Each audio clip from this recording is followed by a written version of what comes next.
بسم اللہ الرحمن الرحیم۔ السلام علیکم۔ ایک مرتبہ ایک بادشاہ کا قیمتی موتی گم ہو گیا۔ بادشاہ بہت پریشان تھا۔ اس نے تمام درباریوں کو بلایا اور انہیں حکم دیا کہ جو میرا قیمتی موتی ڈھونڈ کے لے کے آئے گا میں اسے انعام و اکرام سے نوازوں گا۔ سارے درباری موتی کی تلاش میں لگ پڑے۔ کچھ دنوں کے بعد ایک درباری وہ قیمتی موتی ڈھونڈ کے لے آیا اور بادشاہ کی خدمت میں پیش کر دیا۔ بادشاہ نے اسے اس کے وعدے کے مطابق انعام و اکرام نوازے اور ساتھ ان لوگوں کو بھی انعام دیے جنہوں نے اس کے لیے محنت کی تھی۔ جب اس درباری نے بادشاہ کا یہ عمل دیکھا تو وہ پریشان ہو گیا۔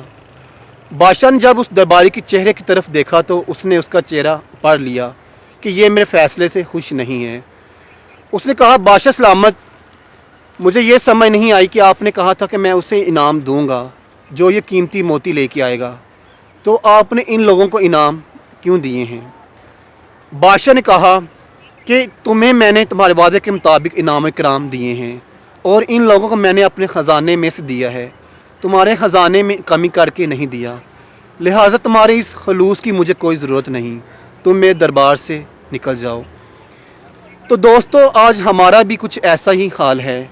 بعض دفعہ ہم خدا کے فیصلوں میں بھی ایسا ہی کرتے ہیں، لہٰذا جب بھی ہم کام کریں پورے خلوص اور سچے دل کے ساتھ کریں اور کسی سے حسد نہ کریں۔